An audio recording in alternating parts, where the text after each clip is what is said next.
Bonsoir à tous, vous êtes bien sur le service public libre et nous sommes ensemble avec Ismaël pour une nouvelle émission de minuit moins une. Et il y a moi et Yes aussi. Et il y a bien évidemment Redouane qui non seulement me fait le plaisir d'apparaître à l'écran, mais s'occupe également de la technique et s'occupe...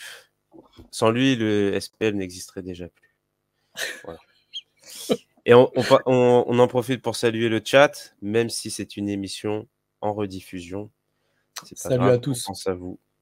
Bonsoir. On pense à vous. N'hésitez pas à commenter, à lâcher un pouce bleu, à partager cette vidéo si elle vous plaît ou si elle vous agace aussi.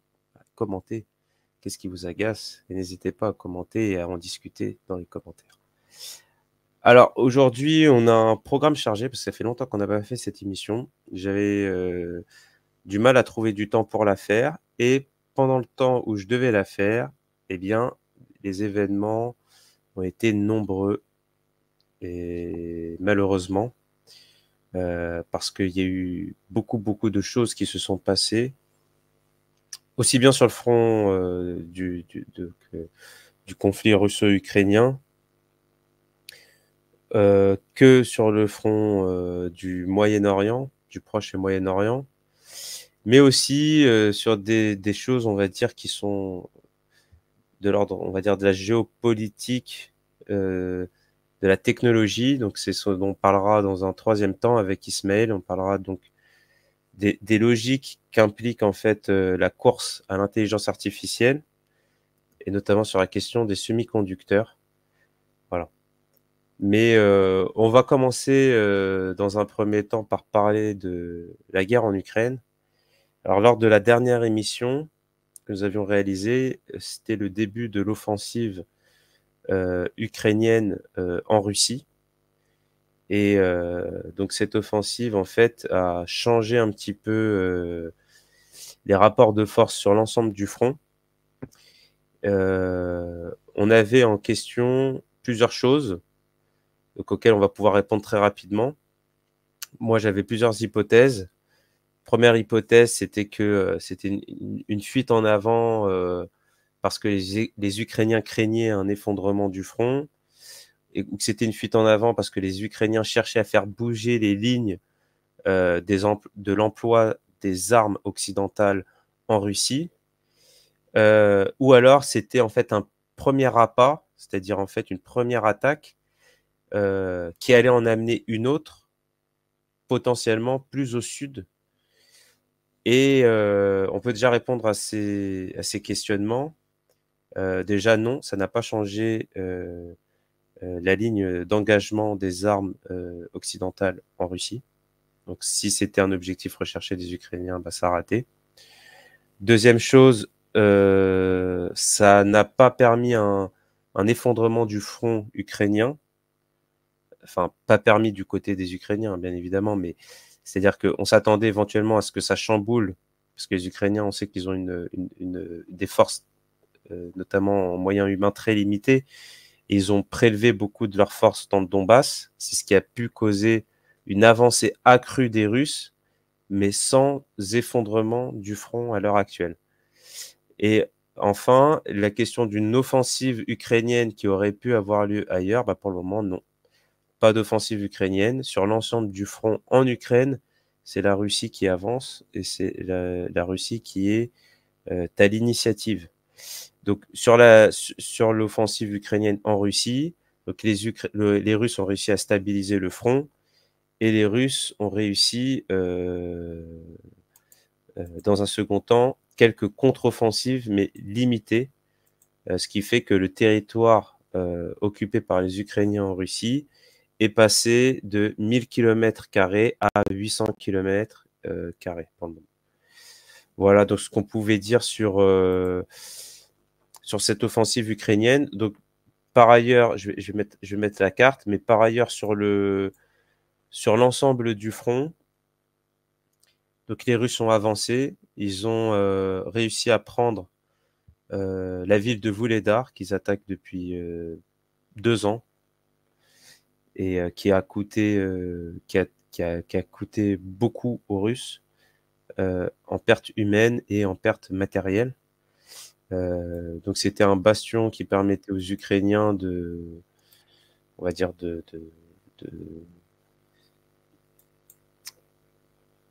qui permettait aux Ukrainiens en fait de verrouiller le sud du pays, le sud du Donbass, voici la ville de Vuhledar en fait. Et les Russes ont pu avancer progressivement. En fait, ils sont avancés au nord de Vuhledar, puis au sud de Vuhledar. Ils ont fini par encercler la ville et ils l'ont prise. Pourquoi c'est une victoire quand même qui a une valeur opérative, on peut dire, parce que en fait, elle va permettre aux Russes maintenant de dégager une partie du front sud du Donbass et notamment en fait de se dégager. Ici, vous voyez, il y a une voie ferrée et c'est la voie ferrée en fait qui relie Donetsk à Mariupol. Et en fait, cette voie ferrée, elle était menacée puisque le front, il y a peu, voilà, se trouvait au niveau de Novo-Mikhailovka. Enfin, il était à peu près à une dizaine de kilomètres en fait de la voie ferrée. Donc là, on voit que les Russes ont bien avancé. Maintenant, le front se trouve à une quinzaine, vingtaine de kilomètres de la voie ferrée. Et continuant d'avancer comme ça, ils vont être largement hors de portée d'artillerie. Ils ne seront pas hors de portée de n'importe quel tir, type MLRS, type HIMARS, etc. Mais ils seront hors de portée de l'artillerie, ce qui permettra de remettre en service cette voie ferrée. Et ça va changer la donne pour les Russes. Parce que du coup, ils n'auront plus besoin pour alimenter donc, le sud de l'Ukraine en logistique, ils n'auront plus besoin de passer par le pont de Kerch. Ils vont pouvoir ouvrir de nouvelles routes ferroviaires, passer par Mariupol, par Melitopol, jusqu'à même la Crimée. Voilà. Et donc ça va leur simplifier énormément les choses.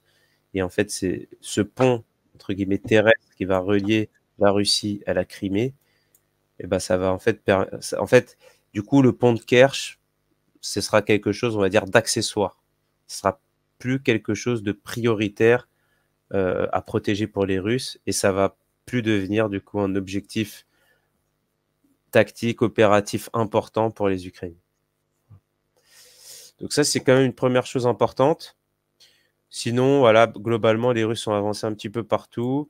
Là, ils menacent la ville de Kourakové, qui est aussi un bastion très important. Et que si celui-ci tombait, bah derrière, en fait, il n'y a plus de défense. Il n'y a plus de ligne de défense vers l'ouest. Alors, les Ukrainiens sont en train d'en construire, bien évidemment, mais dans la précipitation. Et donc, ça sera forcément pas des lignes aussi bien construites que celles qui existaient jusqu'à présent. Donc, ça sera beaucoup plus facile pour les Russes d'avancer, potentiellement. Voilà. Je ne sais pas si tu as d'autres choses à rajouter, Ismaël. Franchement, sur la situation vraiment militaire sur le terrain, je pense qu'il y a beaucoup de gens qui en parlent, qui sont très compétents. Sur Internet, c'est un peu long, c'est un petit peu... On en a parlé à plusieurs reprises, mais non, là, tu as abordé les choses qui étaient le plus d'intérêt. Après, peut-être regarder un peu l'utilisation de 2-3 nouvelles techniques, les drones thermiques, peut-être regarder tout à fait. le aussi. Tout à fait. Alors voilà, donc les drones thermiques, donc ça c'est une invention entre guillemets ukrainienne. Donc non, ok. Bon. Donc là on voit en fait c'est un drone en fait qui déverse donc la thermite. Qu'est-ce que c'est? C'est l'aluminium avec l'oxyde d'un métal. C'est ça. En fait on peut dire que c'est du métal fondu.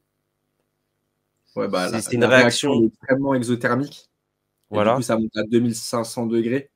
Et donc, ouais, c'est du métal à 2500 degrés. Donc, c'est beaucoup plus chaud que de la lave. C'est du métal fondu à 2500 degrés. Donc, ça traverse basiquement à peu près tout type de matériaux qui n'a pas des couches trop épaisses. Bah, par exemple, pour ça vous donner brûle les... Ouais. Pour vous donner un exemple, la SNCF, elle sert de thermite, par exemple, pour souder les rails entre eux. C'est ça. C'est ça. Donc, c'est les rails, c'est quand même des énormes morceaux d'acier. pour les souder, faut quand même envoyer. Et c'est ce genre de truc dont ils se servent pour pouvoir faire la soudure, quoi. Il y a une vidéo de Veritasium qui est sortie, je crois, hier sur la thématique et qui parle un peu de la découverte justement de cette réaction chimique. Donc elle est sortie le 7 ou le 6 octobre. Le 6 peut-être, le 7. Bah, la dernière vidéo de Veritasium, très intéressante à regarder. Tout à fait.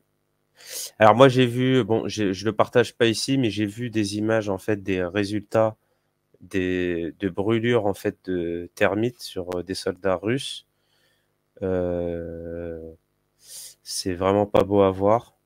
C'est très impressionnant. En fait, ça fait des trous dans la peau, mais des trous très profonds, de l'ordre de quelques centimètres de profondeur. Donc c'est vraiment. J'aurais pensé même pire, tu vois, parce que moi je les ai pas vus les blessures, mais je croyais que ça les traversait de part en part, quoi. Bah, quelques centimètres, c'est-à-dire ça peut aller, je sais pas, peut-être jusqu'à une dizaine de centimètres, tu vois. Donc déjà 10 centimètres un trou de 10 centimètres dans la peau, tu vois, c'est la taille d'un doigt. Enfin, imagine, tu as un trou de la profondeur de ton doigt dans ton corps. Ah non, c'est pas joli, quoi. Donc, ouais, donc arme terrible qui a été. Après, en fait, qui permet du coup. Et puis qui brûle. Au-delà de. Si on se la prend sur la gueule, effectivement, ça fait bobo. Mais aussi, ça brûle, en fait. Ça met le feu aux lisières de forêt dans lesquelles se réfugient les fantassins. Donc, ouais, c'est. Voilà. Est-ce qu'il y avait d'autres choses que tu voulais dire, Ismaël, par rapport à ça peut-être regarder la vidéo de la ODAB 9000. Ouais. Donc voici la bombe donc ODAB 9000, c'est ça? Thermobarique, 9 tonnes. Sur la citadelle de Vovchansk. Ouais.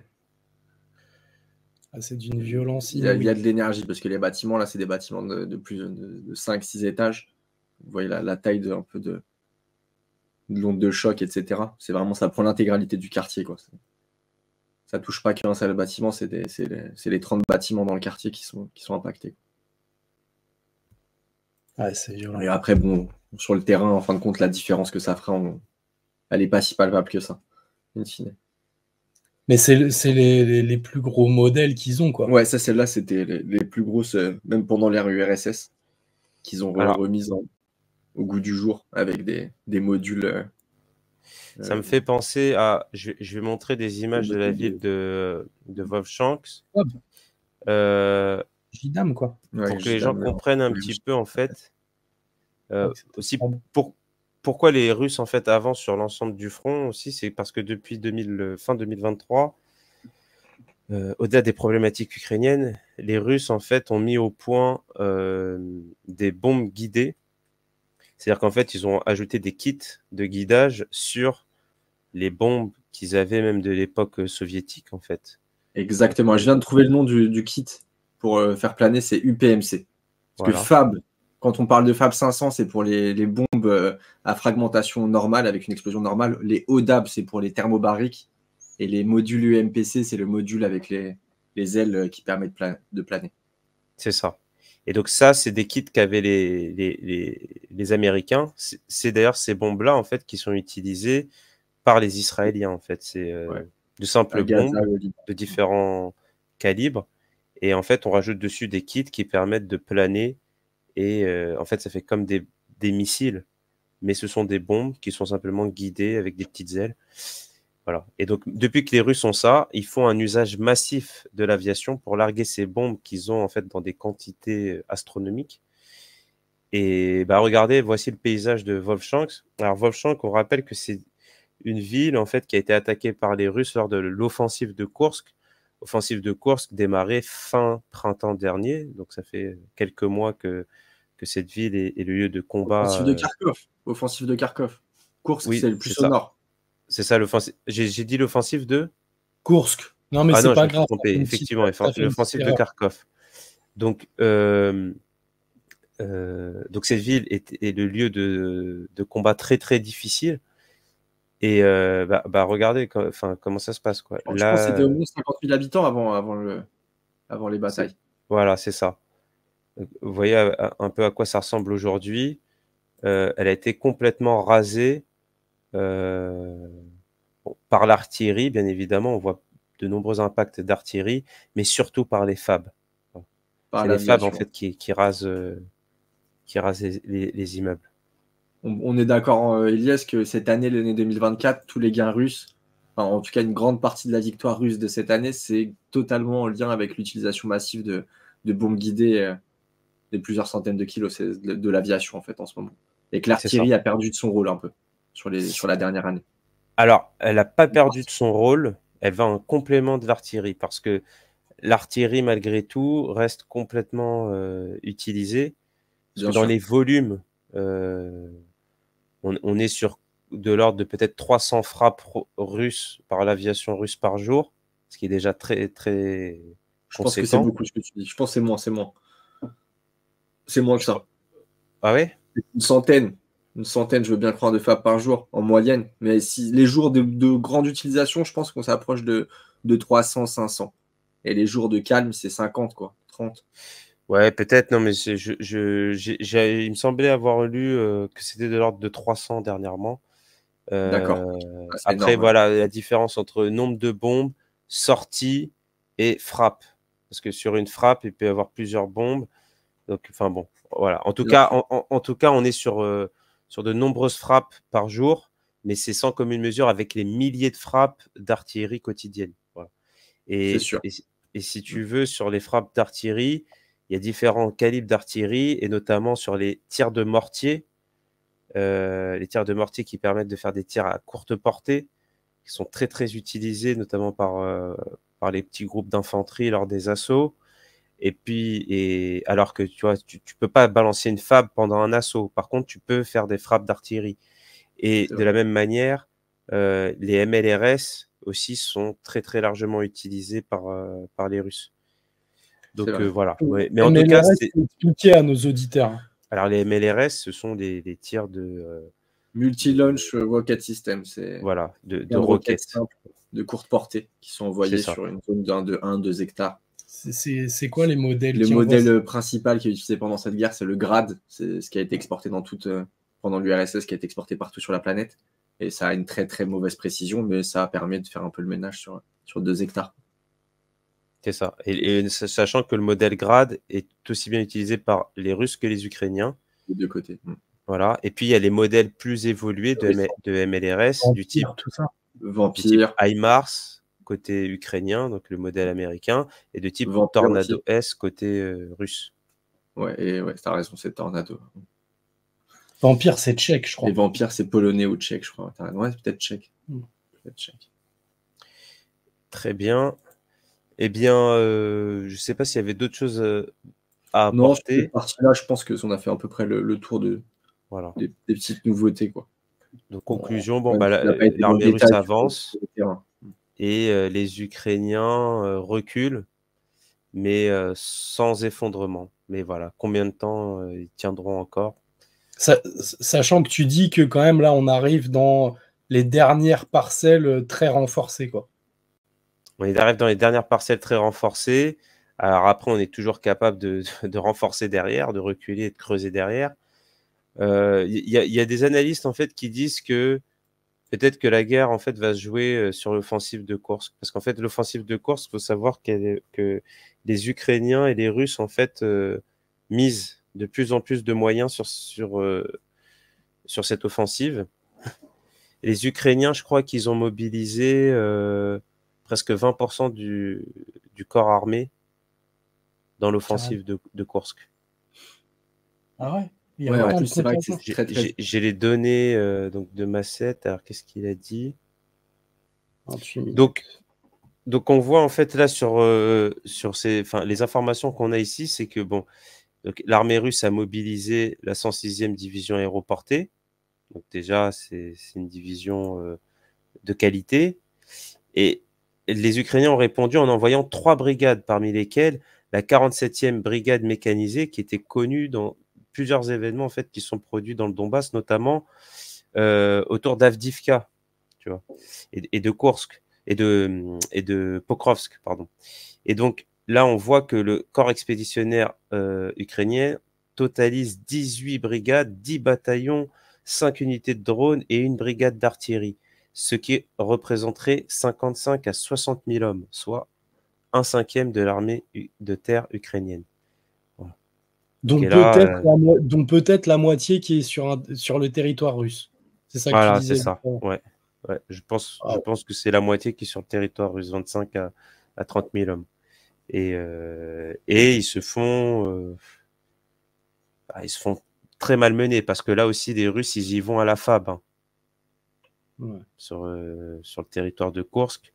Ça, c'était quelque chose qu'à un moment donné, on disait cet été, quand l'offensive a commencé. Oui, mais en fait, les Russes, ils veulent pas utiliser leur aviation parce que c'est leur territoire. Ils veulent pas faire de dégâts. Bon, là, on voit que ils y vont pas de main morte du tout. Oui, Je pense enfin, qu'ils après, je crois attendaient. que c'est des zones beaucoup moins. Bon, il y a évidemment des villes, mais c'est des zones beaucoup moins urbaines, hein, il me Non, semble, mais hein. on est sur une zone complètement rurale. Non, mais l'argument qui était de dire que la Russie s'était enfoncée à Koursk parce qu'elle n'avait pas voulu utiliser son aviation est un argument fallacieux. C'est juste ça Ça, que je c'est vrai. dis. Voilà. Ça, c'est vrai. Puisque maintenant, ils utilisent leur aviation, ils l'utilisent massivement. Donc, c'était pas ça la raison. Voilà. Clairement. Eh ben, écoutez, donc on termine là-dessus sur la Russie. Moi, je pense que c'est bon, on a fait le tour. Allez, donc on passe au Moyen-Orient.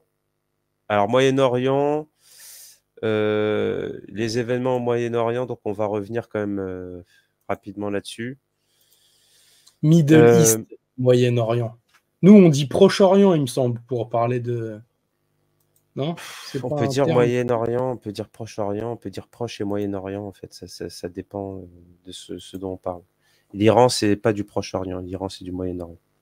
Clairement. Donc, on va dire Proche et Moyen-Orient pour Ok. réunir tout le Non, non, monde. en plus, c'est Et une précision sémantique qui paraît un peu bizarre, mais c'est parce que souvent, j'entends des gens en France qui reprennent en disant non, non, Middle East, c'est les termes anglais, quoi. C'est pas comme ça qu'on s'exprime en France. Mais c'est C'est de bien. l'ordre du détail. C'est de l'ordre- c'est non, parce super clair, qu'on quoi. parle du Proche, Moyenne, Extrême-Orient même, on pourrait dire. Oui, Extrême-Orient, Pour la ouais. Chine, en Ouais, l'occurrence. pour la Chine. Ouais.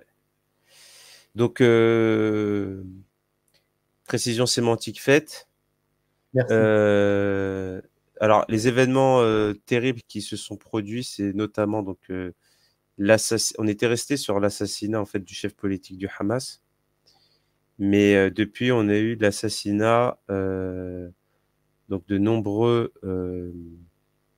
cadres du Hezbollah et de sa tête Nasrallah.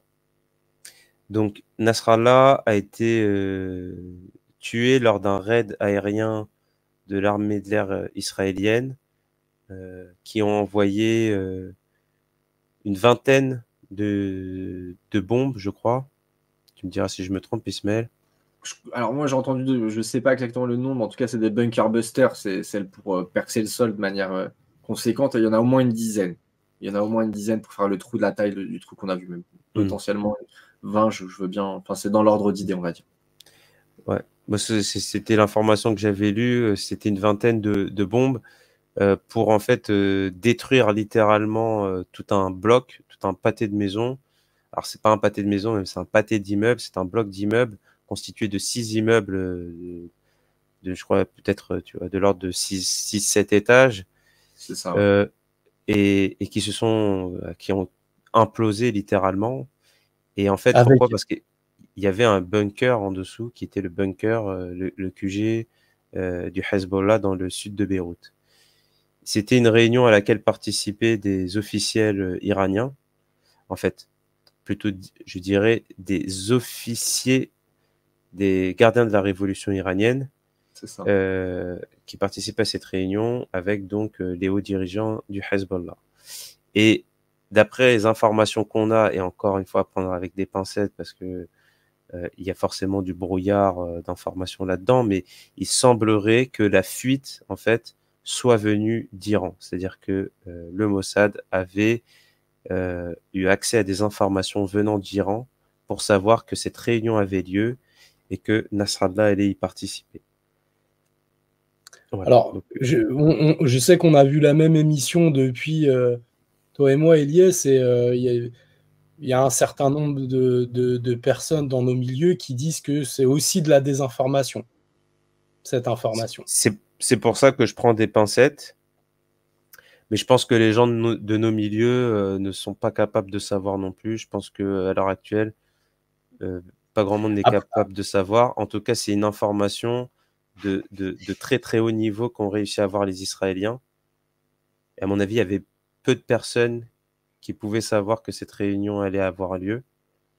Et pour moi, on n'est pas sur de l'ordre de la surveillance pour pouvoir connaître ce type d'information. Je pense qu'on ouais, on est, ouais. on est Non, sur mais une information qui vient d'une infiltration très très haut placée.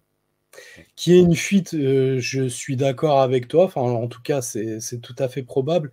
Par contre, comment dire, Non, mais parce réussir à que non, parce fermer. que si tu veux, en fait, je viens de comprendre en fait ce dont tu parles.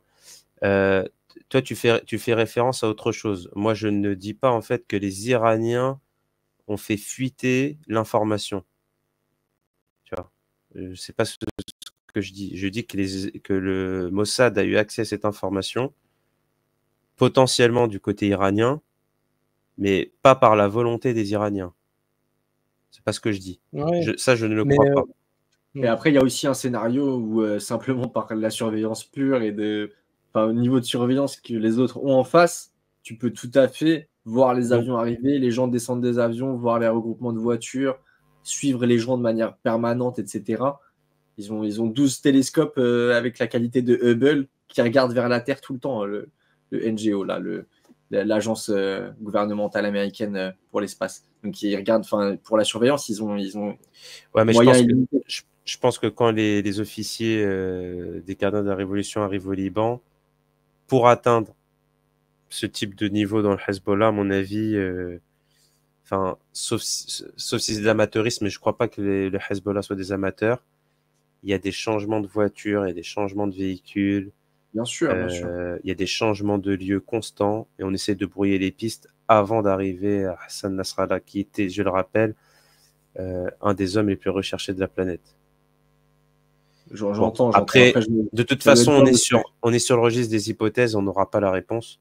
C'est vrai. Donc j'ai envie de dire, voilà, moi je communique cette information et je l'ai dit encore une fois à prendre avec des pincettes parce qu'on est dans le brouillard d'informations. Donc voilà. En tout cas, Ouais, c'est une information qui est sortie. Après, voilà, ça peut être effectivement de l'ordre de la désinformation. En tout cas, je ne c'est dis un pas que scénario c'est la plausible. volonté des Iraniens. Moi, je n'y crois absolument pas. ouais, ouais. Je pense pas que je pense pas du tout que c'était dans l'intérêt des Iraniens de sacrifier le Hezbollah. Et même, bon, la théorie supposée de dire oui, c'est un deal avec les Américains, vous sacrifiez le Hezbollah en échange de quoi vous allez avoir quelque chose, un deal sur le nucléaire iranien, juste avant les élections américaines, sans savoir qui de Trump ou de Kamala Harris sera à la Maison Blanche, ça me paraît être un pari extrêmement risqué pour les Iraniens et c'est pas le moment de le jouer. Moi, j'y crois Ouais, pas non, du mais tout à cette théorie. c'est même pas réaliste du tout, quoi. Ça paraît peu Voilà. probable, en effet. Donc, mettons de côté, on va dire, ces hypothèses et ces débats qui, de toute façon, à notre niveau, ne sont pas capables d'être tranchés. En tout cas, on ne peut qu'admettre que les Israéliens ont fait un grand coup. Moi, je voudrais simplement qu'on revienne rapidement sur la personnalité qui était Hassan Nasrallah. Hassan Nasrallah, qui était donc le chef du Hezbollah depuis les années 90, suite à un assassinat ciblé des Israéliens sur le précédent chef du Hezbollah. Et en fait, il pensait avoir quelqu'un d'autre de peut-être plus modéré. Et en fait, Hassan Nasrallah, il s'est avéré que c'était un dirigeant hors pair du Hezbollah et une figure hors pair pour, on va dire, la résistance islamique, entre guillemets, en tout cas pour la résistance palestinienne et puis pour la résistance à l'entité sioniste, on va le dire très clairement. Voilà. Donc, très apprécié dans le monde arabe, y compris dans le monde arabe sunnite. J'ai envie de dire jusqu'aux événements de la guerre en Syrie. Exactement.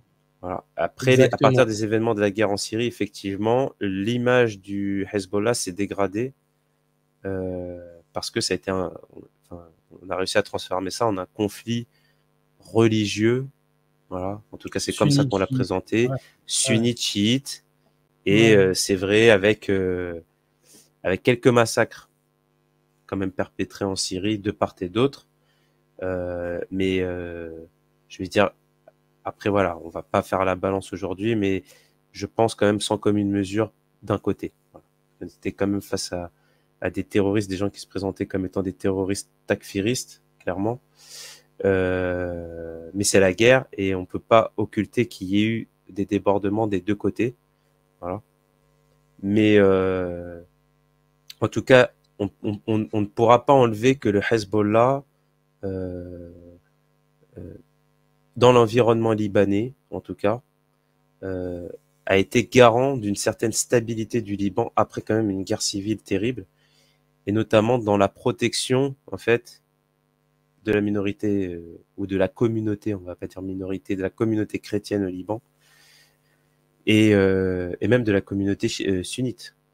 Donc ça, on pourra pas le retirer. Et la montée en puissance, donc Nasrallah aura été aussi l'acteur de la montée en puissance du Hezbollah en tant que groupe, on va dire, paramilitaire, on va dire au-delà en fait. Je sais pas comment on pourrait appeler le Hezbollah, mais qui est devenu une véritable armée. Politique. Politique, médiatique, etc. C'est ça. Voilà. Voilà. Donc c'est quand même une perte conséquente, mais ce qui ne veut pas dire que c'est la fin du Hezbollah pour autant, puisque je l'avais dit, Hassan Nasrallah avait déjà pris la relève de l'ancien chef qui avait été assassiné. Mais là, c'est vrai que on sent qu'Israël met le paquet pour au moins affaiblir et a peut-être comme objectif affiché, on va dire, de détruire le Hezbollah en tant que quantité politique, militaire, médiatique, etc. et agent d'influence dans la région. Ça va avec son intention affichée, encore une fois, hein, de détruire le Hamas. Après, on verra la différence entre les objectifs affichés et la réalité du terrain. Voilà. Je ne sais pas si vous aviez quelque chose à ajouter par rapport à Je pense qu'il faut que je fais. Fallait juste parler de l'attentat de masse qu'ils ont fait juste avant d'assassiner Nasrallah avec les pagers. C'est vrai qu'on en avait parlé, mais peut-être pas sur. Je sais pas si c'était une émission du service public libre ou pas. On en avait parlé très légèrement, mais c'était assez. On en avait parlé sur le RP 2.0. Sur le RP 2.0, on en a parlé. Non, mais on peut revenir là-dessus. Ça aussi, c'est. En fait, il y a deux dimensions. Donc là, je vais prendre une dimension, encore une fois, pardonnez-moi, très froide et je vais prendre une dimension, on va dire, en termes de réussite d'un service de renseignement. Ça, on ne peut pas dire le contraire, que c'est une prouesse de la part du Mossad d'avoir réussi ce coup. Mais en même temps, ça outrepasse en fait toutes les lois de la guerre. C'est-à-dire que, en fait, pour le coup, on peut parler d'attaques terroristes de grande ampleur. Pourquoi c'est pas un assassinat à proprement parler ciblé? Parce que, à moins d'avoir une surveillance directe sur les pagers et de savoir qui précisément tient le pager à ce moment où on le fait exploser, on ne peut pas être certain de qui explose et de l'entourage autour du pager. Bien sûr. Donc bien du sûr. coup, Et puis, voilà. Et ensuite, c'est globalement, je ne pense pas que les Israéliens avaient les informations sur les milliers de personnes qui étaient en train d'utiliser ces pagers. Je ne pense pas non plus que les Israéliens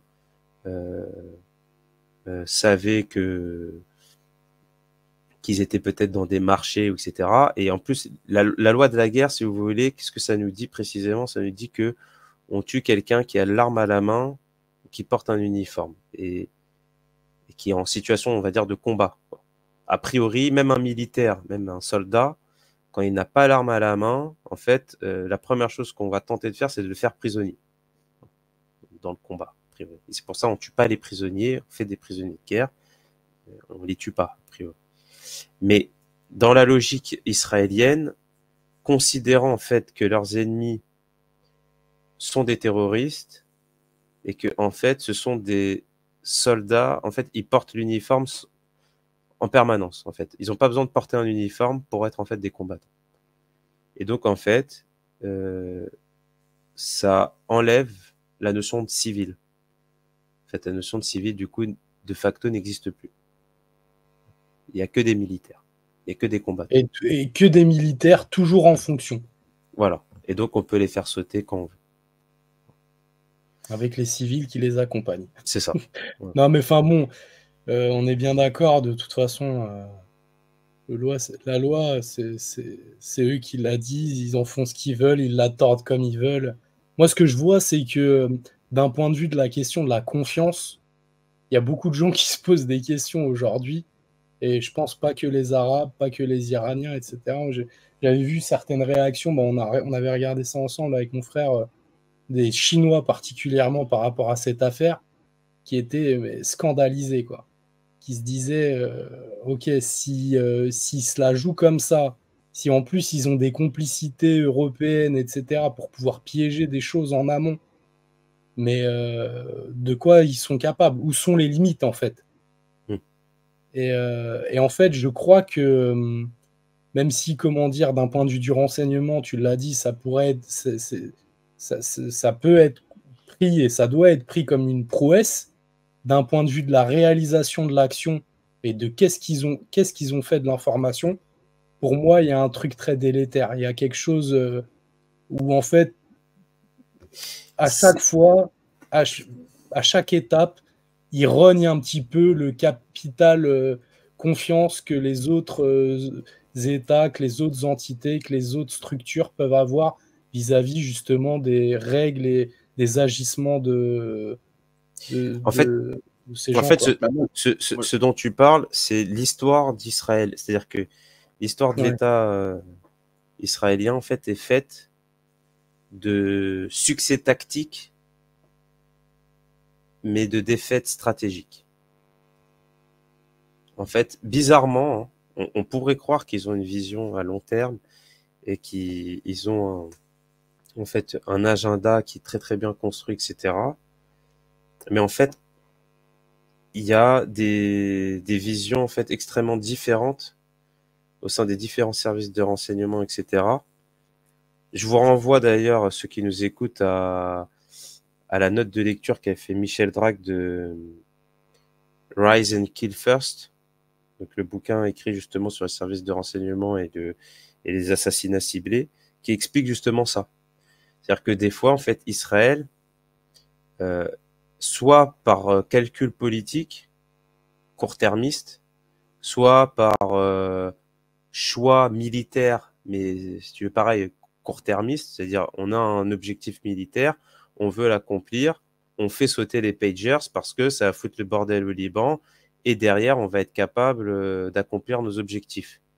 Sans penser politique long terme, géopolitique, de se dire mais qu'est-ce que les Chinois, qu'est-ce que les Russes, qu'est-ce que les Indiens vont penser de cette action, et qu'est-ce que ça va avoir comme conséquence en fait sur les chaînes de logistique mondiale et le commerce et la mondialisation en fait.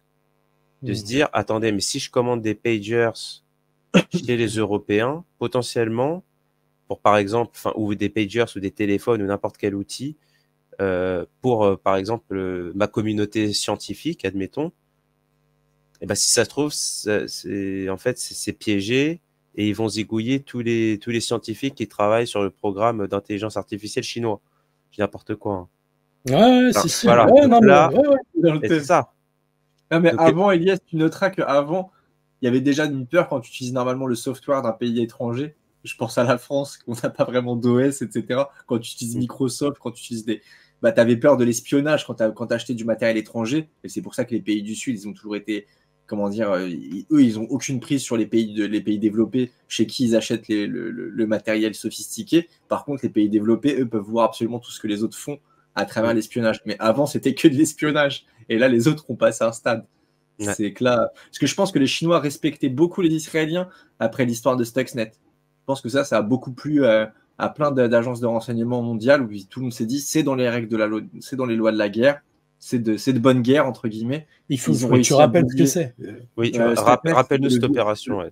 C'est le verre informatique qui a permis aux Israéliens de bousiller les centrifugeuses qui permettait l'enrichissement de l'uranium. Alors le verre informatique, c'est un trojan en fait, c'est ça. Hein. On va dire un virus pour simplifier. Un virus, ouais.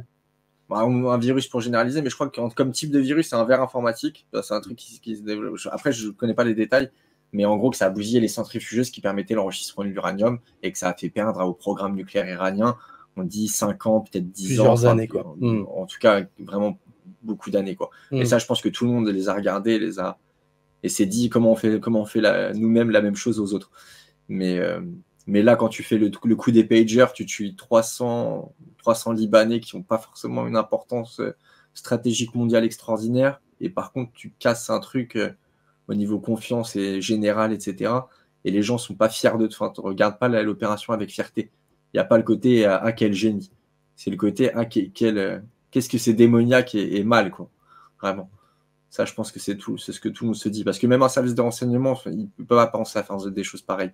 C'est pas assez effectif pour que l'intérêt se surpasse En fait, c'est trop massif. C'est trop massif pour être ciblé.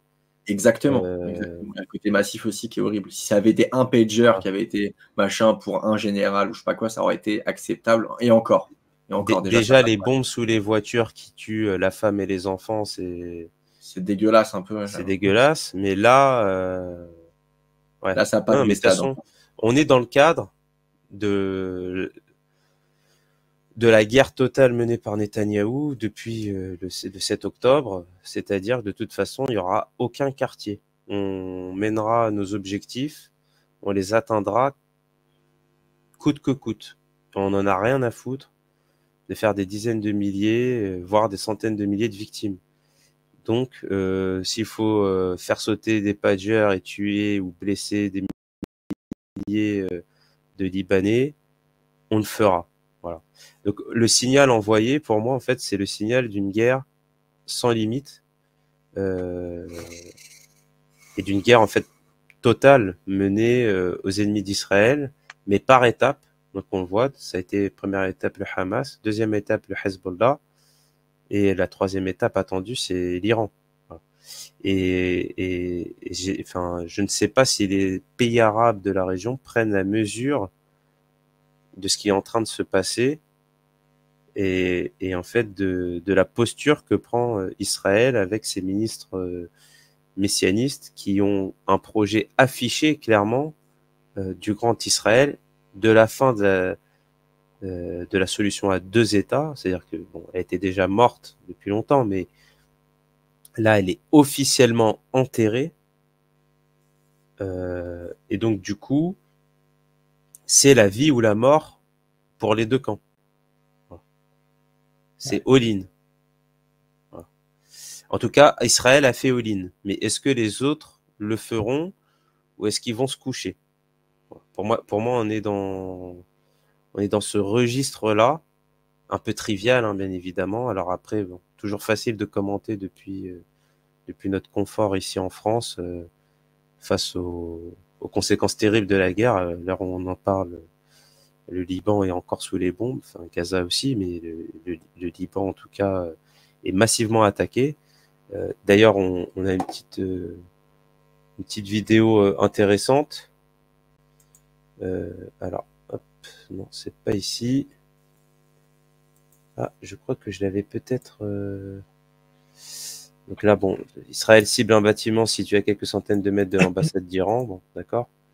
Mais on a surtout ce drapeau israélien, donc planté fièrement en territoire libanais. Voilà, ce qui montre. Je sais pas si vous me recevez. Si, on te reçoit, D'accord. Donc on a ce drapeau israélien planté en territoire libanais, signe, démonstration qu'on n'est pas simplement dans une guerre de sécurité, dans une guerre de défense, dans une guerre même contre le Hezbollah, mais on est dans une guerre territoriale, semble-t-il. Par ailleurs, il faudra qu'on parle de la réponse iranienne, parce que malgré tout, on attendait une réponse iranienne depuis l'assassinat ciblé du chef du Hamas à Téhéran, chef politique.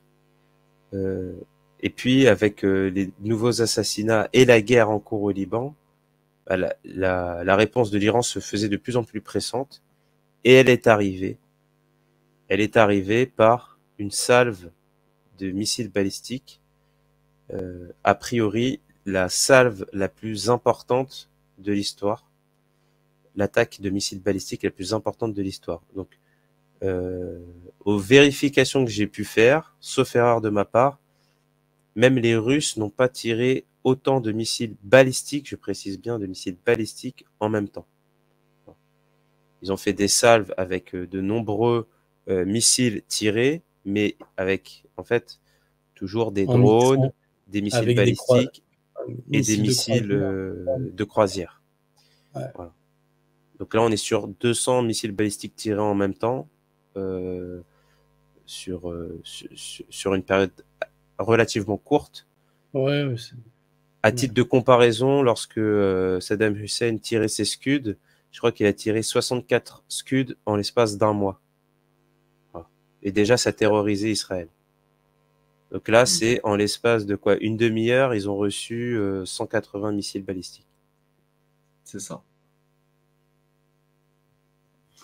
Après, on va peut-être décrire les modèles et tout, regarder les vidéos, Ouais. peut-être d'inception exacte. Allez, on va regarder la vidéo que tu nous as présentée.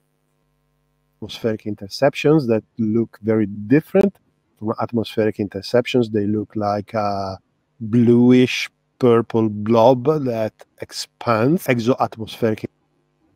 Vous voyez la petite bulle de plasma rose, violette, en haut à droite, là, en haut à gauche de l'écran plutôt. C'est donc l'interception d'un missile balistique iranien. On ne peut pas dire le modèle vu les distances, mais qui est clairement en dehors qui est au-dessus de la limite de Kármán, donc il y a plus de 100 km d'altitude. Pour donner une image comme ça, parce que la pression. Ouais. Est-ce qu'on peut rappeler aux téléspectateurs ce qu'est un missile balistique? Alors, un missile balistique, c'est un missile qui a une trajectoire normalement, donc un missile balistique simple qui a une trajectoire balistique, donc la trajectoire d'une balle. Donc là, vous voyez la courbe qui est donnée, c'est une trajectoire qui est totalement prévisible. On peut, à partir du début de la courbe, prédire la suite de la courbe et où la cible va arriver, enfin où le missile va pouvoir finir. Après, dans les cas de la balistique, si on rappelle, c'est quand on tire avec une arme. Et donc, du coup, en fonction du type de calibre, etc., lorsqu'on retrouve la balle, on est capable de dire le tireur, il a tiré 50 mètres derrière, 70 mètres derrière, etc. En gros, la balistique, en général, même lancer une balle de tennis, ça marche aussi. Et c'est à quelle vitesse initiale la balle de tennis sort de ta main et dans quelle direction elle va, avec quelle inclinaison, etc. Et après, à partir de ça, pouvoir déterminer la trajectoire que la balle de tennis va avoir ensuite. Et ça marche exactement pareil pour un missile, sauf qu'au lieu que ce soit la main qui lance la balle de tennis, c'est des réacteurs qui poussent un missile, et après des réacteurs qui s'éteignent, et après la tête du missile qui, elle, a une trajectoire qui est totalement balistique. Après, en réalité, dans les faits, il y a des technologies de missiles balistiques depuis les années 70-80 qui s'appellent des MARV, où la tête du missile, c'est quand elle redescend dans l'atmosphère, donc c'est purement balistique, jusqu'au moment où elle traverse la limite de Kármán et où la densité de l'atmosphère redevient importante. Autour de 100 km. Où il y a des surfaces de contrôle qui lui permettent de faire de dériver et donc de planer très légèrement et donc de changer de direction légèrement. Et donc, qui font que sa trajectoire n'est plus balistique à partir de ce moment-là. Et ça permet de complexifier énormément l'interception des missiles balistiques. Et donc maintenant, la quasi-intégralité des pays développés qui ont des missiles balistiques utilisent des missiles balistiques avec des MARV. Les Iraniens, la grande majorité de missiles balistiques qu'ils ont, c'est des missiles balistiques plutôt anciens, les Shahab 3, qui eux n'ont pas de MARV, et avec des précisions qui sont très médiocres et donc qui sont purement balistiques. Et là, pendant la dernière attaque, ils ont utilisé en partie des missiles balistiques qui avaient des MARV, donc du Fateh 2, et du EMAD, qui ont des portées un peu supérieures, et du MARV. Et donc, ils peuvent dériver et changer de direction pendant leur rentrée atmosphérique. Donc, ça dure que quelques dizaines de secondes, 1 minute 30, pendant laquelle ils peuvent changer de direction, mais ça peut changer de direction de l'ordre de 10-30 degrés. Et donc, au sol, ça peut changer la destination finale de l'ordre de, pour un missile qui a 1500 km de portée, de l'ordre d'entre 15 et 50 km. Donc, le point normalement d'arrivée, il peut être différent d'un rayon de 50 km, donc dans un cercle de 100 km. Donc là, ça devient très dur d'organiser le point de rendez-vous et l'interception, sauf pendant leur phase de croisière ou pendant leur phase ascendante. Et c'est ce qu'on voit sur l'image qu'on montrait juste avant, en fait. C'est les phases où ils sont encore très hauts avant que comment dire, ils aient pu utiliser le MARV. Exactement. S'ils étaient équipés d'un MARV. Exactement. Là, les interceptions exo-atmosphériques qu'on a pu voir, elles se faisaient avant qu'il y ait de la densité atmosphérique et donc que le MARV puisse dériver de quoi que ce soit. Et donc là, ils avaient encore une trajectoire purement balistique à ce moment-là. Après, envoyer des missiles à plus de 100 km d'altitude dans l'espace, ça demande des gros missiles. Et des gros missiles, ça coûte cher. Et là, donc, il y a des logiques économiques qui rentrent en compte, qui font que est-ce que l'interception est rentable, entre guillemets. Et là-dessus, peut-être que je peux te laisser continuer, Elias. Oui. Alors, donc, effectivement, voilà, donc tu fais bien de dire qu'il y a différents systèmes de missiles. Alors, est-ce qu'on revient sur déjà ce qui s'est passé en avril dernier, Ouais. donc, où en fait l'Iran avait déjà fait une première attaque en tirant cette fois-ci des drones, des missiles de croisière et des missiles balistiques. En effet. Donc, je crois que c'était 30 missiles de croisière, 120 missiles balistiques et 70 drones, ce qui faisait un peu plus de 200 cibles différentes pour les Israéliens et les forces de la coalition. Donc, et je crois que les taux d'interception de missiles balistiques spécifiquement à l'époque étaient de 92,5, je vois sur un article occidental, c'était 9 missiles balistiques qui avaient passé les défenses antiaériennes israéliennes, donc 111 qui ont été interceptés sur les 120. Mais donc, je suppose qu'à l'époque, la quantité de missiles balistiques anciens, des Shahed 3, qui a été utilisée devait être supérieure, ou il devait y avoir que ça. Et donc, c'est facile à intercepter. Et en plus de ça, il y avait en effet, comme tout à l'heure tu le soulignais, Elias, les forces de la coalition pour venir aider les Israéliens pour essayer de faire de nouvelles interceptions. Il y avait les forces de la coalition qui avaient été prévenues par l'Iran. En plus de ça, 48 heures en avance. Et donc, en fait... c'était un coup d'épée dans l'eau, quoi. Voilà. Alors, c'était peut-être pas qu'un coup d'épée dans l'eau, parce que les Iraniens avaient prévenu. Donc, c'était la volonté affichée, je pense, pour les Iraniens de montrer qu'ils avaient des capacités, mais de prévenir à l'avance pour dire, voilà, interceptez, faites ce que vous avez à faire. Ce qui aura permis aussi peut-être aux Iraniens, en fait, de voir les capacités d'interception et de faire, en fait, du renseignement là-dessus pour calibrer l'attaque qu'ils ont réalisée il y a quelques jours. Premièrement, voilà. Et deuxièmement, ils ont donc sur cette deuxième attaque pas utilisé a priori les mêmes armes. Ils n'ont pas non plus prévenu à l'avance. Alors, on dit que les Américains auraient été mis au courant 2 heures à l'avance. Je sais pas. En tout cas, je n'ai vu aucune information sortir sur les réseaux sociaux avant que les missiles soient tirés. En fait, quand on a eu des informations sur Twitter, les missiles étaient en l'air. Et lors de l'attaque en avril, on avait des informations qui nous disaient l'attaque iranienne, c'est dans 48 heures. Ça fait une très grande différence, en effet. Voilà.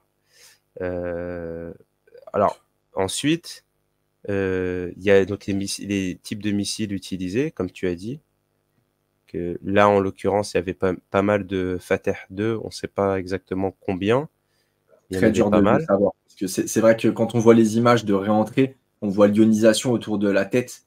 On peut deviner des fois des marves, certains qui changent très légèrement de direction, mais la vitesse à laquelle ils vont, et puis le fait que le fond soit noir, etc., c'est très très compliqué de faire de l'OSINT, juste observer, essayer de tirer des conclusions. Alors, donc cette fois-ci, je crois que les taux d'interception qui ont été annoncés, c'est 72% ou 75%. Ils seraient descendus de 28%. Le taux d'interception serait de combien, tu dis? Il serait de 72% sur cette attaque-là, selon les Israéliens. Et tu les crois? Ouais, je pense que c'est tout à fait plausible. Que sur 180-200 missiles, il n'y en ait que 50 qui aient tapé à la fin. Il n'y en ait qu'une cinquantaine qui soient arrivés au sol. Déjà, il n'y avait pas une quarantaine d'impacts juste sur une base. Si. Pour moi, j'ai pas 40 impacts. Ouais. Moi, il me semble, j'ai lu ça. Pour moi, on est plutôt de l'ordre de 50% d'interception. On est plutôt sur l'ordre de 50 interceptions parce que moi, j'ai vu. Alors, je vais partager. Là, on a une vidéo là ici, tu vois. Bon, là, on est a priori. Ce qui est dit, c'est qu'on est sur la base.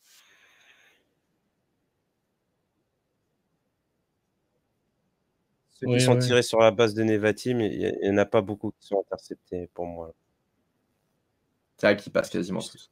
Je ne sais pas combien il y en a qui passent au total, mais le truc, c'est qu'en fait, on a des images comme ça d'autres endroits d'Israël, notamment Tel Aviv, et sur une autre base aussi.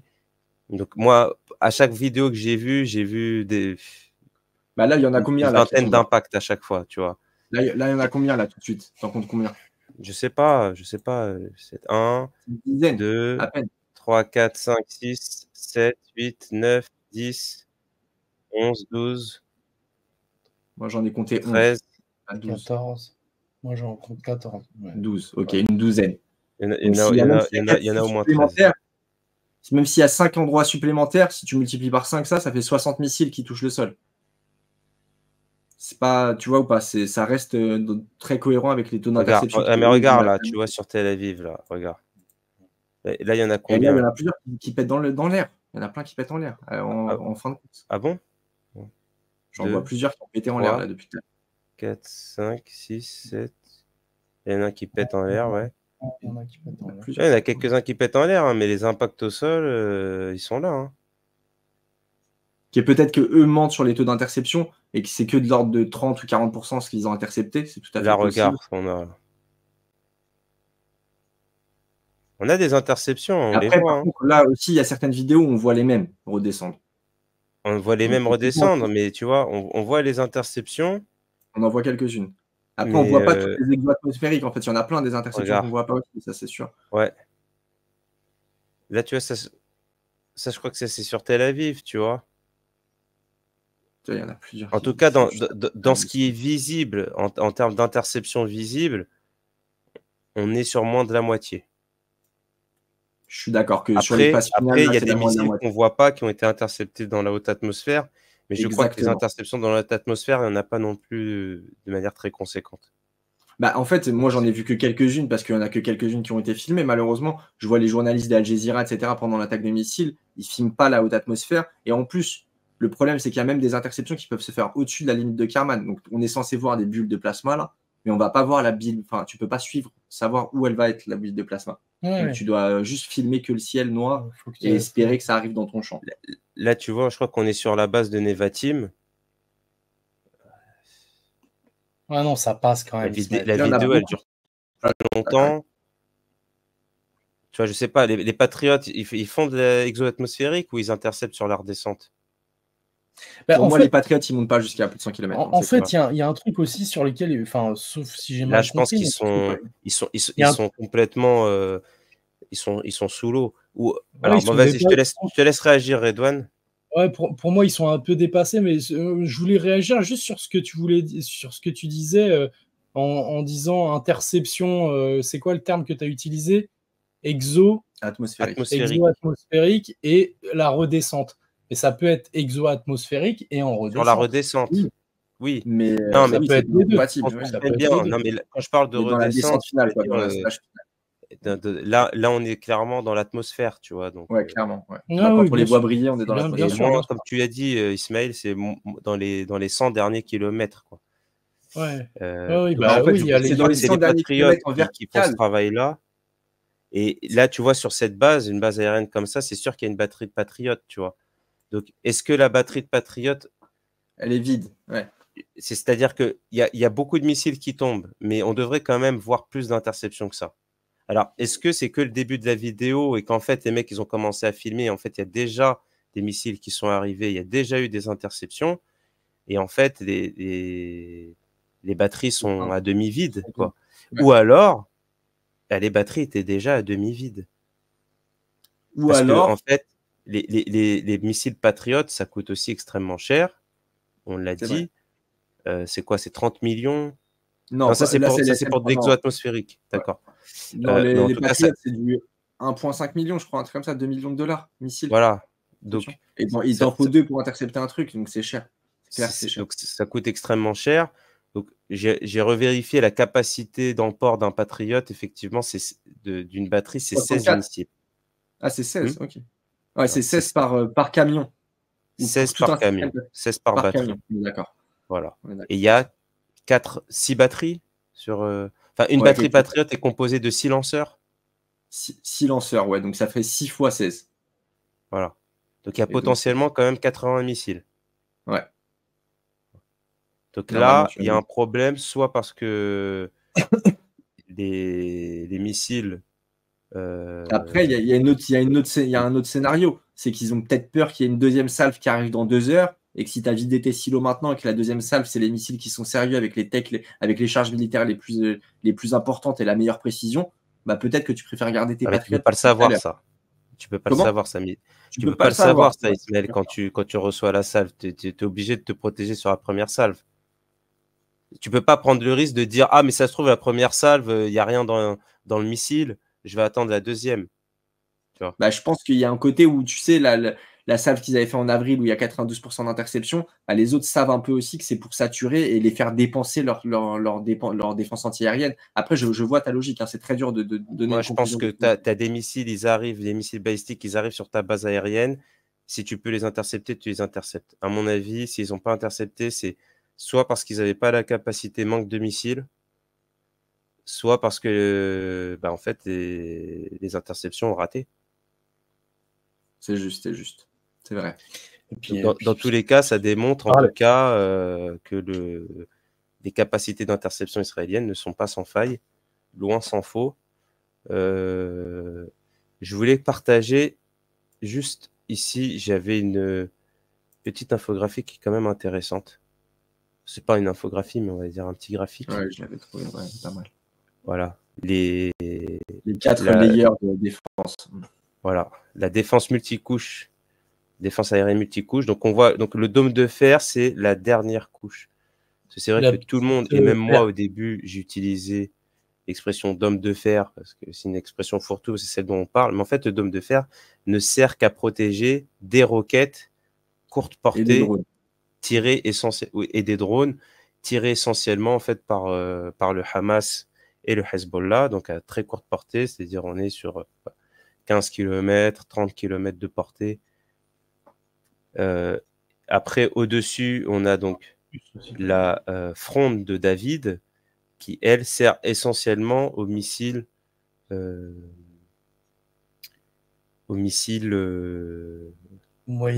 courte portée de quelques centaines de kilomètres. Voilà, de moyenne portée et surtout aux missiles de croisière. Voilà. Missiles de croisière, mais qui peut faire de l'interception de missiles balistiques.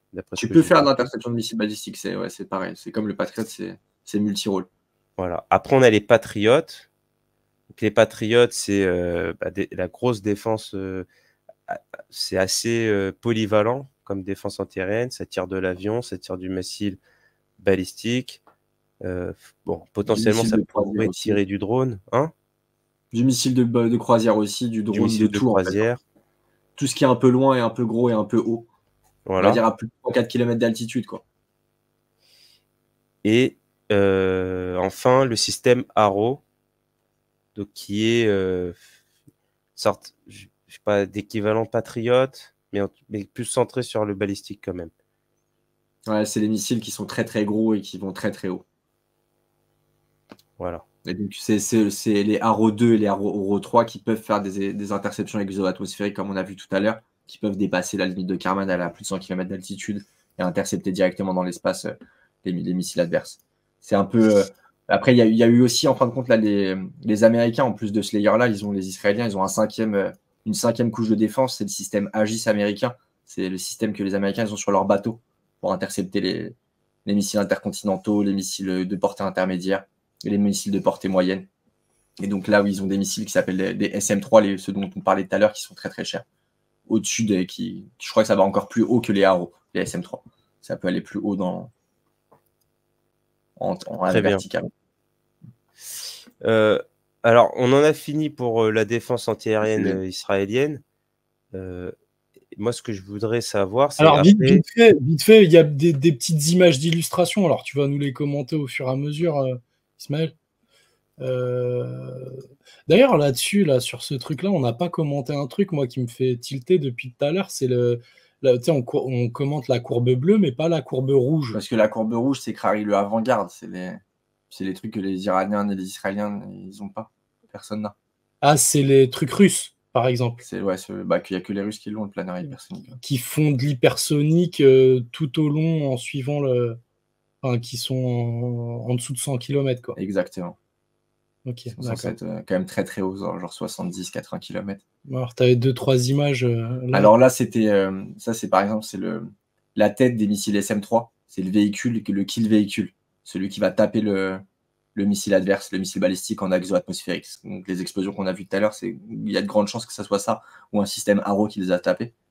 Et je comprends pas du tout. C'est quoi? Après, il y a un autre schéma. On dirait un réacteur. Je t'ai envoyé un autre schéma, Redouane, qui complète un petit peu le... Voilà le kill véhicule, à quoi il ressemble, le détecteur infrarouge, parce que au sol, pour donner un point de rendez-vous, grosso modo, c'est les radars qui font le taf pour l'envoyer plus ou moins dans la bonne direction. Mais en phase finale, pour vraiment l'interception en tant que telle, c'est le détecteur infrarouge qui prend le relais et qui essaie de trouver le missile balistique pour essayer de venir le taper. Ça, c'est pour les missiles balistiques, les missiles intercepteurs qui vont dans l'espace, donc les plus hauts. C'est pas la fronde de David ou quoi, c'est Arrow ou Aegis. Et donc, c'est la même chose que ça, là. C'est ça que tu es en train de me dire. L'autre véhicule, là, en gros, décrit ça. Okay. Il y en a plein de modèles différents des kill véhicules, il y en a plusieurs différents. Celui-là, c'est spécifiquement celui du SM-3. Vraiment, j'arrive à rien reconnaître là-dessus. Pour moi, c'est un réacteur. Est-ce qu'on peut passer sur... Je suis désolé, je vous coupe, parce qu'en fait, je vois qu'on va être long. Et je pense qu'il ne faut pas qu'on aille dans les explications trop techniques compte tenu de notre public. Mais par contre, ça, pour moi, c'est très intéressant comme infographie parce que pour savoir en fait ce que les Iraniens ont comme capacité de missile. Ouais. Alors, ils y sont pas tous. Hein.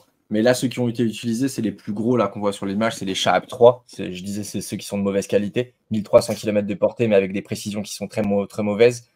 Et là, il y a le Emad et il manque les Fateh et il manque d'autres, les meilleurs missiles iraniens. Emad, c'est celui-là. Le Emad, celui-là qui est soupçonné avoir été utilisé pendant l'attaque du 1er octobre.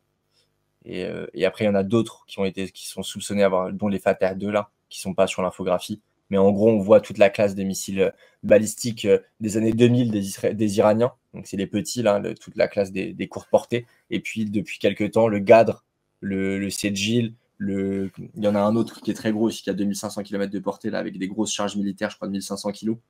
Ça, c'est les plus nouveaux, c'est ceux qui sont de la fin des années 2010, qui ont été testés il y a moins de 10 ans par les Iraniens. Quoi. Et donc, c'est ceux qui font très peur à Israël, ceux-là. Globalement, ils ont 2500 km de portée maximum sur leurs missiles. En gros, ouais. Leur meilleur missile, c'est 2500 km de portée. Très bien. D'accord. Après, je pense qu'en recherche, ils doivent essayer de faire du intermédiaire, du 6000 km. Après, en réalité, au vu du fait que leur ennemi numéro 1, Israël, ils sont à 1500-2000 km de portée. Ils n'ont pas forcément les besoins, la nécessité. Ouais. Exactement. Tu as capté. Très bien. Okay. Alors, je voulais qu'on finisse juste sur le point Moyen-Orient avec quelque chose, c'est-à-dire quelle est la réponse israélienne potentiellement à cela? Parce qu'en gros, pour moi, ce qu'ont montré les Iraniens, c'est on a des capacités balistiques de haute volée. Parce que, en fait, combien de pays ont des capacités balistiques équivalentes à celles des Iraniens? Pas beaucoup. Je crois qu'il y a... Il y a peut-être une vingtaine, une trentaine de pays. Il y a peut-être 30 pays dans le monde qui ont des capacités balistiques de cet ordre-là. Donc ça fait pas beaucoup. Donc les Iraniens viennent de s'asseoir à la table des pays balistiques. Grosso modo, il y a les États-Unis, la Russie, évidemment Israël, la Corée du Nord, la Chine, la Corée du Sud, la France, l'Angleterre, l'Inde, le l'Allemagne, Pakistan. l'Inde, le Pakistan, Taïwan, Taïwan, le Japon.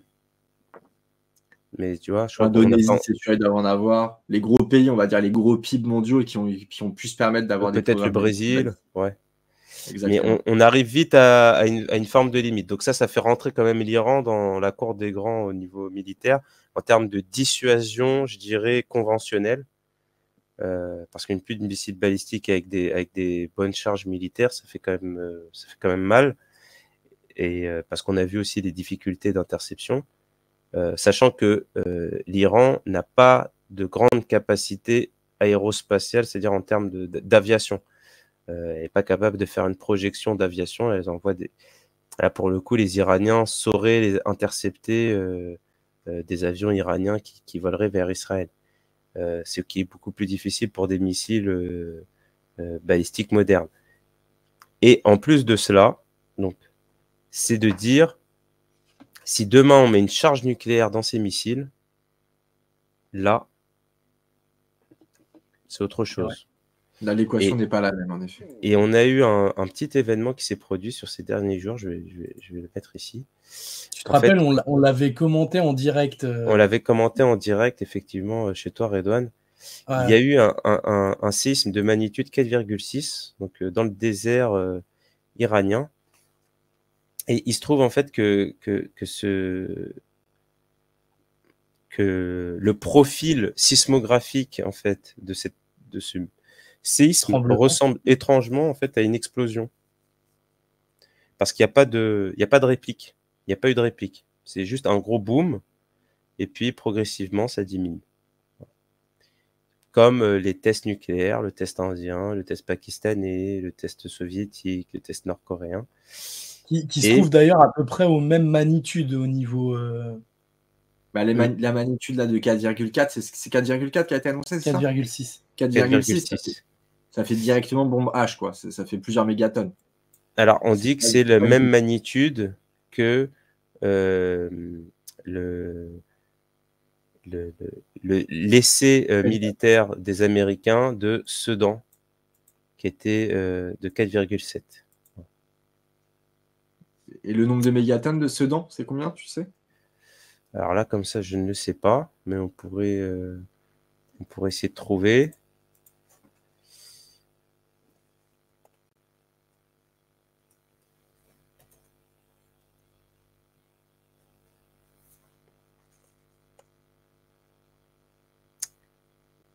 « 212 kilos. 212 kilotonnes.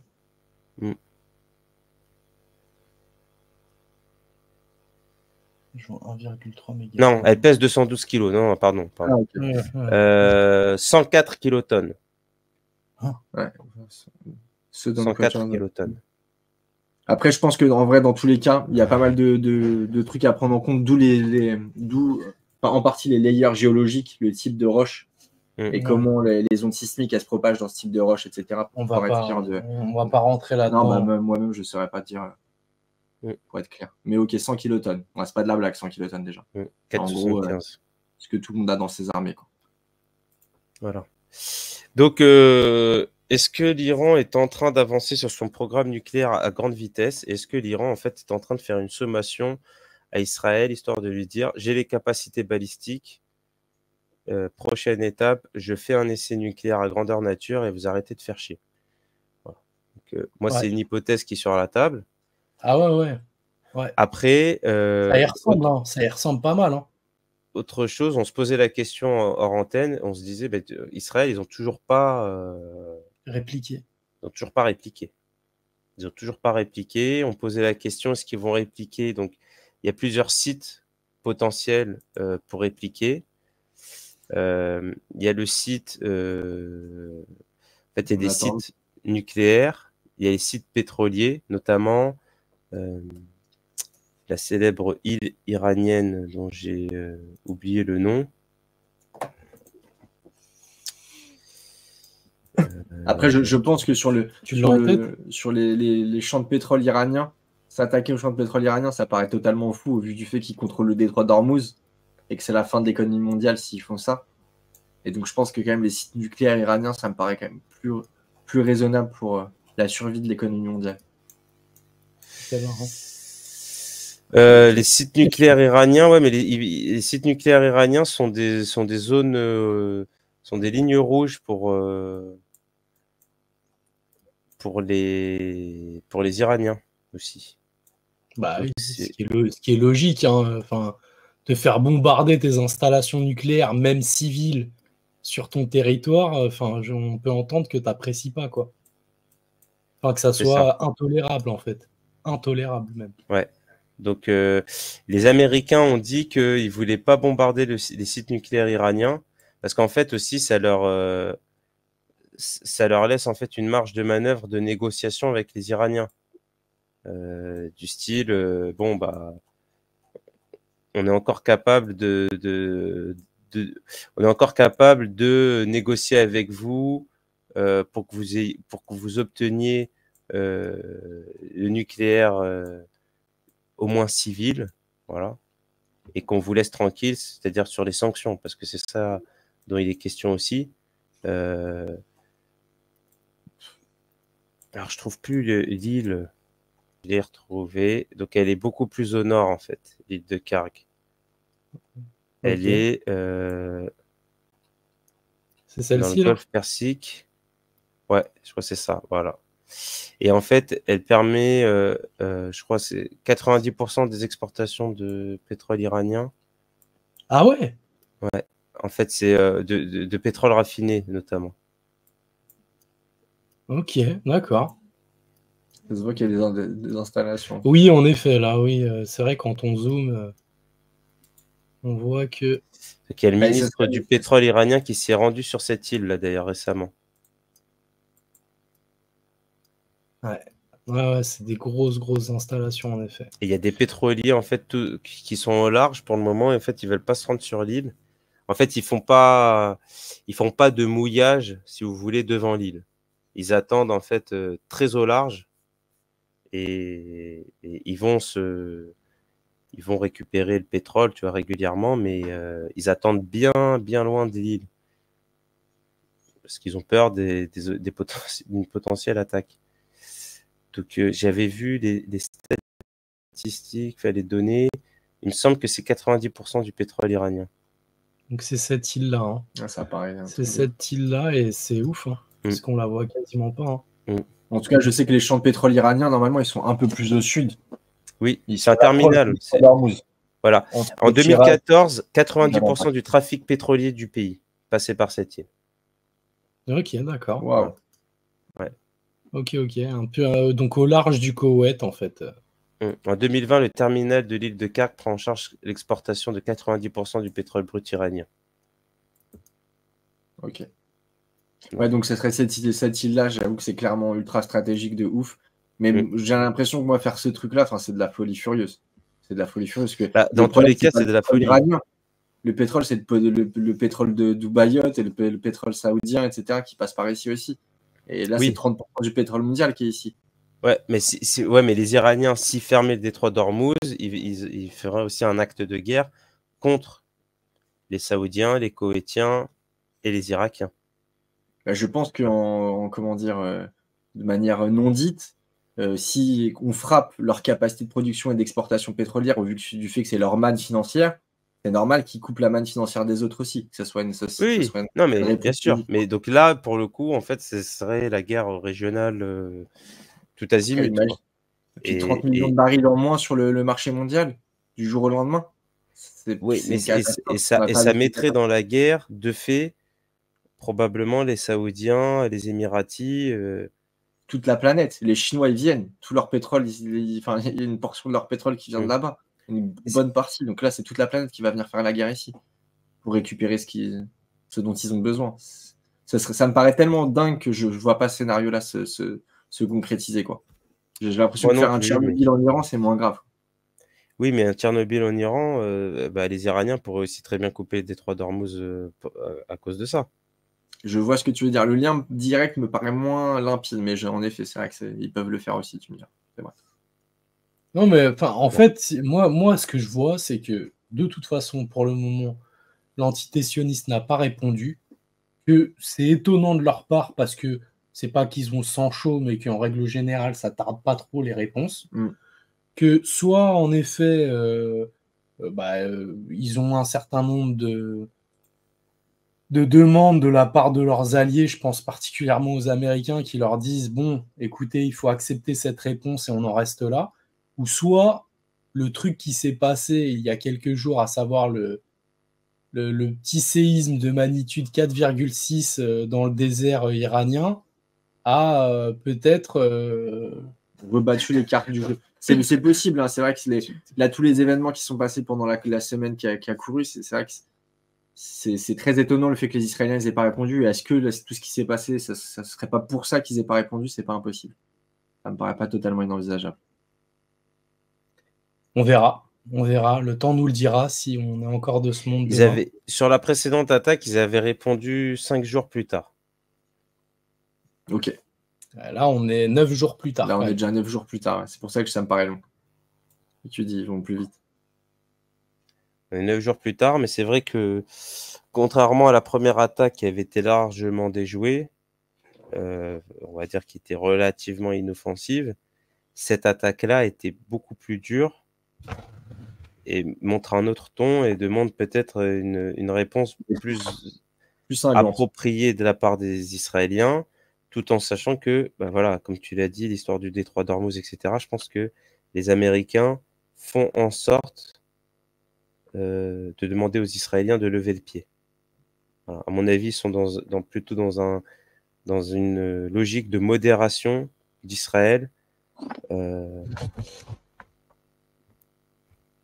En tout cas, je pense que c'est la logique, en tout cas, américaine alors peut-être pas de tout le monde au sein de l'établissement américain, mais peut-être des militaires, peut-être un certain nombre de personnes qui se disent si demain c'est la guerre régionale au Moyen-Orient, de toute façon, il va falloir mobiliser les Américains pour sauver le cul des Israéliens. Et ça va devoir mobiliser des forces, donc ça va devoir dire soit dégarnir l'Ukraine, soit potentiellement dégarnir le front asiatique. Parce que là, actuellement, il y a un tiers des forces navales américaines qui sont mobilisées au Moyen-Orient, au Proche et Moyen-Orient. C'est beaucoup. Ça commence à faire beaucoup. Voilà. Donc si en plus de ça, il faut renvoyer encore des capacités aéronavales, il faut encore envoyer des soldats, pourquoi pas. Il faut envoyer encore des munitions anti-aériennes. Ce dont manque l'Ukraine et ce pourquoi Zelensky pleure tous les jours. Avec sa liste des forces, ça va être... Avec sa liste de vœux, ses souhaits, il est marrant. Ouais. Voilà. Non, mais c'est clair. Et puis en plus de ça, on a les élections américaines, comme tu dis, tout ça. Enfin, ouais. Difficile à se projeter. Et puis, on verra bien. Alors, je veux pas vous presser, les amis. Non, mais bien sûr, mais on va enchaîner. On enchaîne du coup sur le 3e sujet qui était censé être le plus long, mais je sais pas combien de temps ça fait qu'on est en train de discuter puisque c'est une rediffusion. Je pense que ça fait une bonne émission d'1h15 ou 1h30 déjà. Donc on va enchaîner sur l'IA. Oui, c'est une grosse émission, mais c'est vrai que ça faisait longtemps qu'on n'en avait pas fait. On avait des choses à dire et il s'est passé beaucoup de choses. L'actualité géopolitique a été très riche, malheureusement. J'aurais aimé qu'elle le soit moins.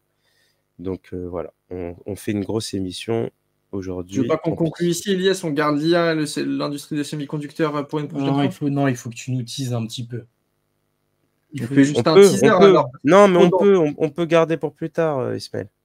Parce que j'avoue, là, je me rends compte, c'est trop dense. Parce qu'à côté des trucs de missiles balistiques, tu as vu, on a déjà eu de quoi parler à deux et de quoi débattre. C'est encore beaucoup plus large, là. C'est encore beaucoup On fait une deuxième émission. Il est minuit 20. Ok. On va faire une deuxième émission. Donc, l'émission a duré pas mal de temps. On trouve qu'elle était finalement assez longue. Et donc, on va garder la 3e partie qu'on avait concoctée avec Ismaël autour de la géopolitique de l'intelligence artificielle pour plus tard. Ça va nous faire une émission en 2 parties. On essaiera de la faire courant de la semaine prochaine. Voilà. Donc, il y a beaucoup de choses à dire. Est-ce que tu veux nous donner 2-3 éléments? Tu teases un petit peu. Ouais, bah, je voulais vous teaser sur l'IGI qui arrive en 2027. Ça va pas tarder. Donc là, il faut que l'émission, on n'avait pas le choix. On pouvait plus la repousser. Il faut qu'on puisse donner les chiffres et puis faire nos petites spéculations, nos projections pour le futur proche. Qui est très inquiétant. Alors attention, moi j'utilise les anglicismes aussi puisque c'est de rigueur là quand on parle d'intelligence artificielle, mais attention, dans ton teasing, tu utilises déjà des comment dire, des AGI, etc. Les gens ne. Enfin, vraiment. Vas-y, travaillez les gens. Essayez de vous renseigner un peu sur l'industrie des semi-conducteurs, que dans les grandes lignes, vous sachiez de quoi Allez, on parle. dis-nous AGI, qu'est-ce que ça signifie? Artificial General Intelligence. Il n'y a pas de Voilà. définition. C'est juste C'est-à-dire, ce sont des buzzword. intelligences artificielles qu'on avait pour le moment qui étaient spécialisées. Des narrow AI, NAI. Voilà. Et maintenant, on va arriver dans le monde des intelligences artificielles généralistes, c'est-à-dire qui sont capables de solutionner des problèmes dans une large gamme, en fait. C'est ça, dans une avec gamme. des domaines complètement différents. Ouais. Voilà. Et là, on arrive du coup vraiment dans le domaine de la science-fiction avec ces intelligences artificielles qui sont à la fois capables d'être ton ami, d'écrire des textes de littérature, de jouer du piano, de résoudre des problèmes de mathématiques, de faire de générer des l'astrophysique, images. de générer des images, tout à fait. L'AGI, la seule définition qu'on en a, c'est que c'est en termes de futurologie, c'est une singularité. Toutes les spéculations post-AGI que les gens peuvent se faire, elles sont directement, elles ne valent rien. On ne peut pas savoir ce qui va se passer après l'AGI. Et donc, c'est le concept de singularité qui avait été théorisé par nos chers transhumanistes il y a de ça 15-20 ans en arrière. Et j'avoue qu'on a l'impression d'y arriver très rapidement. Eh ben, très bien. Ben, on discute de ça la semaine prochaine. Très bien. Quelque chose d'autre à rajouter, Redouane? Non? Non, bah, que c'est un monde formidable et qui nous attend. Bon, allez, gardez la pêche. Voilà, gardez la pêche, mais soyez au rendez-vous de la prochaine. Si vous n'avez pas trop le cafard, en tout cas, soyez au rendez-vous de la prochaine émission de Café de Nuit. On parlera de tout ça. En tout cas, merci d'avoir suivi l'émission. J'espère qu'elle vous a intéressé. N'oubliez pas de mettre un pouce bleu, de partager, de commenter pour nous aider au référencement. Et puis, je vous souhaite une bonne nuit, puisque vous allez regarder cette émission probablement en nocturne, ouais. En tout cas en soirée. Et je vous dis à très vite. Je ne sais pas s'il y aura d'autres émissions parce que ça va être rediffusé, je ne sais pas encore quand. Mais restez branchés sur le Telegram du SPL et sur la chaîne du SPL. Activez la cloche. Et on se retrouve pour une prochaine. Allez, salut. Ciao. Ciao.